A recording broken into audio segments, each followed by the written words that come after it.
শাড়ির আঁচলের তলে ছেলের জন্য বাটিতে করে 2 টুকরো খাসির মাংস নিয়ে যাচ্ছিল লুকিয়ে জরিনা। অমনি তাকে ডাক দিয়ে বলল, এই জরিনা, আঁচলের তলে কি নিয়ে যাস, দেখা আমারে। জরিনা ভয় পেয়ে বলল, চাচি 2 টুকরো মাংস আমার পোলাটা খাইতে চাইছে। চাচি বলল, মাংস নিবি তা আমারে বলে নিবি না? সারাদিন তো রান্না করলি, না খেয়ে চলে যাচ্ছিস কেন, খেয়ে যা। জরিনা বলল, না চাচি, এখন আর খামু না, পোলাডারে সকালে কয়টা মুড়ি খাইতে দিয়ে আসছিলাম, এখন বেলা পয়রা আইতাছে, শাহেদ মনে হয় খিদায় কান্তাছে। তারপর চাচি বলল, যা তাইলে তাড়াতাড়ি, সন্ধ্যা হয়ে যাবে, আর কালকে কিন্তু আসিস। ঠিক আছে চাচি, কালকে আসমু। এই বলে বাড়ির দিকে তাড়াতাড়ি হাঁটা ধরলো জরিনা। জরিনার বয়স যখন 17 বছর, তখন অভাবের কারণে তাকে বিয়ে দিয়ে দেওয়া হয়। জরিনার কিশোরী মন বিয়ের দিন ভেবেছিল তার হয়তো কষ্টের দিন শেষ হচ্ছে, কিন্তু না, বাসর রাতে সে দেখলো তার স্বামী নেশা করে এসে কোনো কথা বলা ছাড়াই তার সাথে জোর করে শারীরিক সম্পর্ক করলো।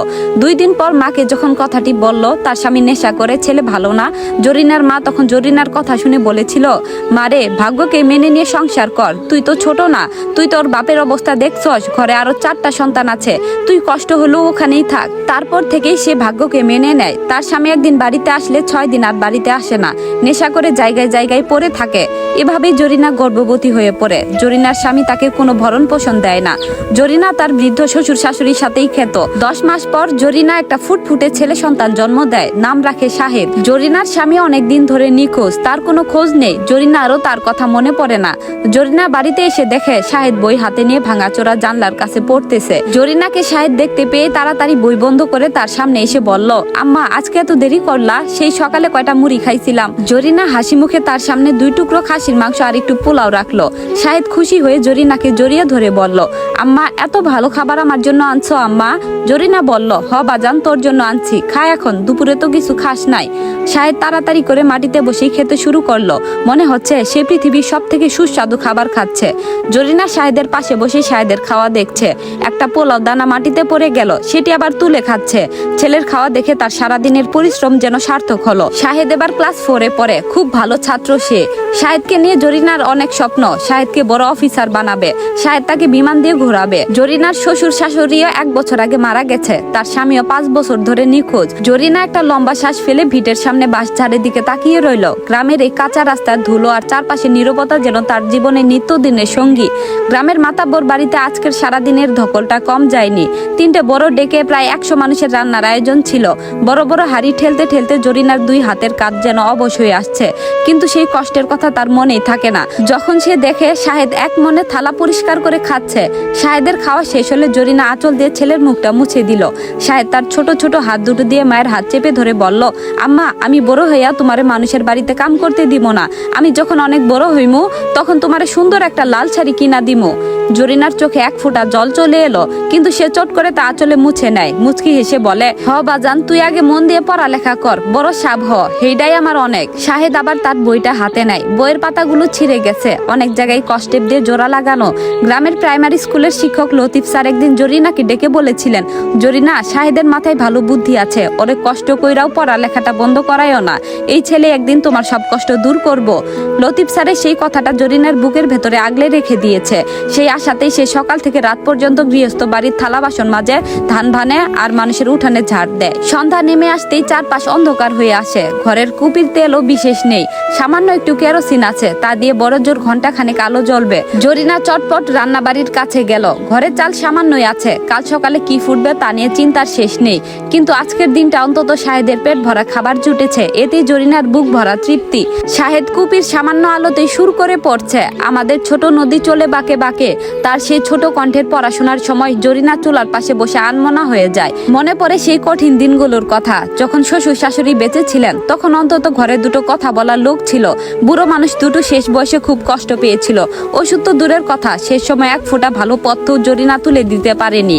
শাশুড়ি মরার আগে জরিনার হাত দুটো ধরে বলে গিয়েছিল, বৌমা, আমার পোলার আশা তুই আর করিস না, সে হয়তো আর বেঁচে নাই, তুই শাহেদরে দেখা রাখিস। স্বামী হারা অভিভাবকহীন এক তরুণী নারীর পক্ষে এই সমাজে টিকে থাকা যে কতটা কতটা কঠিন তা জরিনা হারে হারে টের পেয়েছে, কিন্তু সে দমে যায়নি। কাজের তাগিদে যখন মাতাব্বর বাড়ির গৃহিণী কিংবা গ্রামের অন্যান্য মাতাব্বরেরা তাকে নানা কটু কথা শুনিয়েছে, সে চুপচাপ মাথা নিচু করে সহ্য করেছে। তার একটাই লক্ষ্য, ছেলেকে মানুষ করা। রাতের খাওয়া শেষ করে শাহেদ যখন শুয়ে পড়ে, জরিনা তার মাথার চুলে হাত বুলিয়ে দিতে থাকে। বাইরে বাতাসে বাঁশপাতার খসখস শব্দ হচ্ছে। গ্রামের এই নির্জনতায় জরিনা মনে মনে নিজেকেই প্রশ্ন করে, এই জীবন কি এভাবেই কেটে যাবে? আবার পরক্ষণেই শাহেদের মাসুম মুখের দিকে তাকালে তার সব প্রশ্নের উত্তর মিলে যায়।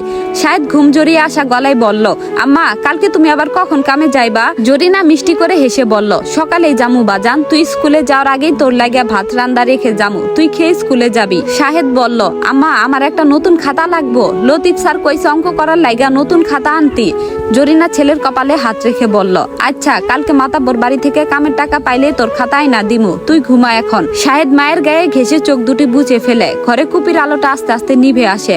অন্ধকারে বসে জরিনা এক মনে নিজের ভাগ্যের কথা ভাবে না, সে শুধু ভাবে শাহেদের আগামী দিনের কথা। এই ছেলেই তার একমাত্র অন্ধকার রাতের আলো, তার জীবনের একমাত্র বেঁচে থাকার সম্বল। বছরের চাকা ঘুরে নিজের নিয়মে, দিন যায় মাস যায়, দেখতে দেখতে কতগুলো ঋতু বদলে যায়। গ্রামের মেঠো রাস্তার ধুলো যেমন বর্ষার জলে কাদা হয়ে যায়, আবার রোদে শুকিয়ে ধুলো হয়ে বাতাসে ওড়ে, জরিনার জীবনটাও তেমন এক জায়গায় থমকে রয়। একই রকম অভাব, একই রকম হাড় ভাঙা খাটুনি। তবে এই কষ্টের মাঝেও একটি জিনিস বদলে যেতে থাকে, আর তা হলো শাহেদ। শাহেদ এখন আর সেই প্রাইমারির ছোট বাচ্চাটা নেই। হাই স্কুলের গন্ডি পেরিয়ে সে এখন শহরের কলেজে পড়ে।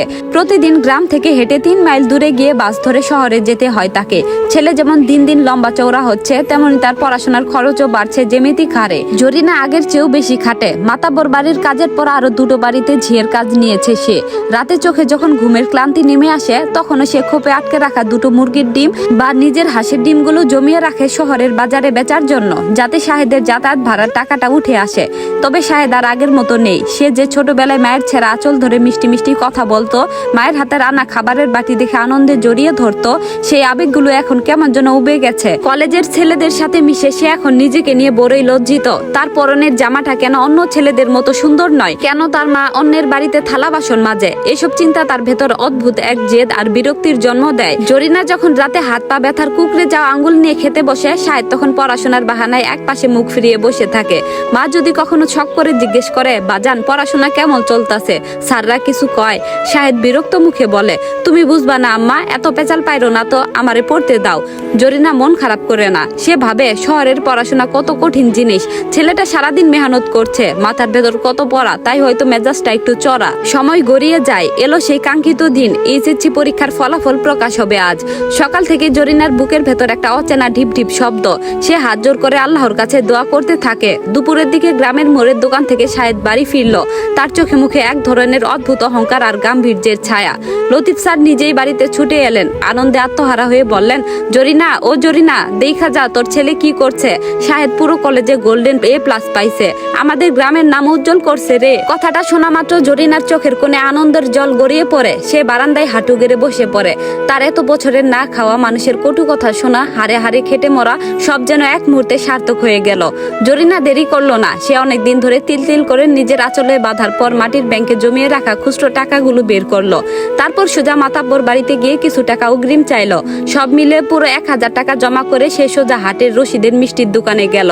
এক বিশাল খাঁটি জিলিপি আর রসগোল্লার হাড়ি নিয়ে জরিনা গ্রামে ফিরল। গ্রামের প্রতিটি মুরব্বী, মাতাব্বর বাড়ি, এমনকি লতিফ স্যারের বাসায় গিয়ে নিজ হাতে মিষ্টি খাইয়ে এলো সে। যে হাত দিয়ে সে অন্যের বাড়িতে এটো পরিষ্কার করে, আজ সেই হাত দিয়ে মিষ্টি দিতে গিয়ে তার বুকটা গর্বে ফুলে উঠেছিল। সে বলছিল, আমার শাহেদ গোল্ডেন পাইছে গো চাচা, দোয়া করেন আমার বাজান যেন অনেক বড় সাপ হইতে পারে।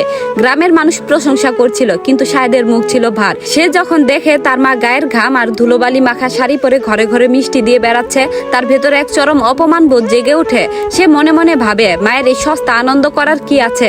মিষ্টি খাইয়ে মানুষকে দেখানোর কি দরকার? রাতে ঘরের কুপির সামনে বসে জরিনা মিষ্টির হাড়ির অবশিষ্ট 2টি রসগোল্লা শাহেদের সামনে এনে রাখলো আর বলল, খাবা যান, মুখটা মিষ্টি কর। আজ আমার কি যে আনন্দ হইতাছে আমি তোরে বইলা বুঝাইতে পারুম না। তোর বাপে থাকলে আজ কত যে খুশি হইতো। শাহেদ চামচ দিয়ে রসগোল্লাটা নাড়াচাড়া করতে করতে ঠান্ডা গলায় বলল, এই সামান্য গোল্ডেন পায়ে এত লাফালাফি করার কিছু নাই আম্মা, আসল পরীক্ষা তো সামনে। জরিনা অবাক হয়ে ছেলের দিকে তাকিয়ে বলল, কিসের পরীক্ষা বাজান? শাহেদ গম্ভীর গলায় বলে, ঢাকা ভার্সিটি। ঢাকায় গিয়া কোচিং না করলে চান্স পাবো না। দেশের সেরা জায়গায় পড়তে হইব আমারে।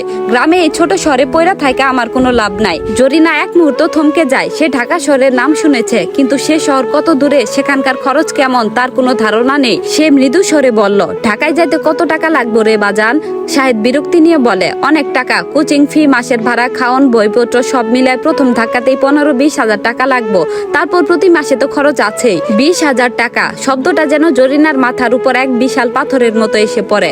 যেখানে প্রতিদিনের চাল ডালের টাকা জোগাতে তার হিমশিম খেতে হয়, সেখানে এত টাকা সে কোথায় পাবে?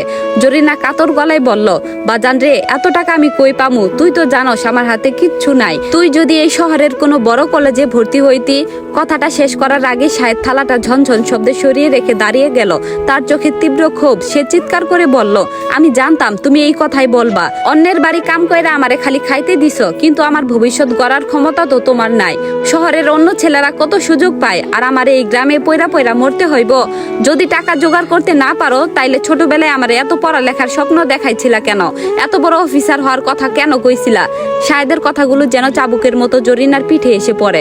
যে ছেলেটার জন্য সে নিজের পুরো যৌবন, ক্ষুধা আর সুখ বিসর্জন দিয়েছে, সেই ছেলে আজ তাকে এই কথা বলছে। জরিনার বুকের ভেতরটা যেন দুমড়ে মুচড়ে গেল, কিন্তু সে কোনো প্রতিবাদ করলো না। শাহেদ এক কোণে গিয়ে উল্টো হয়ে শুয়ে পড়ল। অন্ধকার ঘরে কুপিটা মৃদু মৃদু জ্বলছে। জরিনা বাঁশের বেড়ার ফাঁক দিয়ে রাতের আকাশের দিকে তাকিয়ে রইল। তার মনে পড়ে গেল বাসর রাতের কথা, মনে পড়ে গেল শ্বশুর শাশুড়ির মরার দিনের কথা। সে সারা জীবন শুধু সহ্যই করে এসেছে, আজ ছেলের এই কঠিন শব্দগুলো তাকে সহ্য করতে হচ্ছে। পরদিন সকালে শাহেদ ঘুম থেকে উঠে দেখে ঘরে মা নেই, রান্নাঘরেও কোনো হাড়ি চড়েনি। শাহেদের মনে এক অদ্ভুত জেদ চেপে বসেছিল। সে স্থির করেছিল, মা যদি টাকা না দেয় তবে সে পড়ালেখায় ছেড়ে দেবে। সকাল 10টার দিকে জরিনা ঘরে ফিরে এলো। তার মুখটা খুব ফ্যাকাশে, গায়ের শাড়িটা ধুলো মাখা। সে শাহেদের সামনে এসে দাঁড়ালো। তার হাত দুটো কাঁপছিল। জরিনা তার শাড়ির আঁচল থেকে একটা পুরনো কাপড়ের পুটলি বের করে শাহেদের হাতে দিল। শাহেদ পুটলিটা খুলে দেখে ভেতরে সামান্য কিছু টাকার নোট আর এক জোড়া ছোট কানের পাশা আর সোনার নাকের নলক। জরিনা নিচু স্বরে বলল, তো দাদি মরার আগে এই ছোট সোনার জিনিস দুটো আমারে দিছিল, কইছিল বিপদে আপদে কাজে লাগাইতে। আমি সকালে মাতাবরের বড় বউর কাছে গিয়ে এগুলো বন্ধক থুয়ে আসমু, আর ভিটে বাড়ির পেছনের মেহগুনি গাছটা বিক্রি কইরা দিলে মাতাবরের কাছে সব মিলিয়ে 15,000 টাকা হইবে। এই নে বাজান। শাহেদ টাকার জিনিসগুলোর দিকে তাকিয়ে আছে। তার চোখের সামনে এখন ঢাকার চকচকে রাজপথ, বড় বিশ্ববিদ্যালয় আর এক অভিজাত জীবনের স্বপ্ন।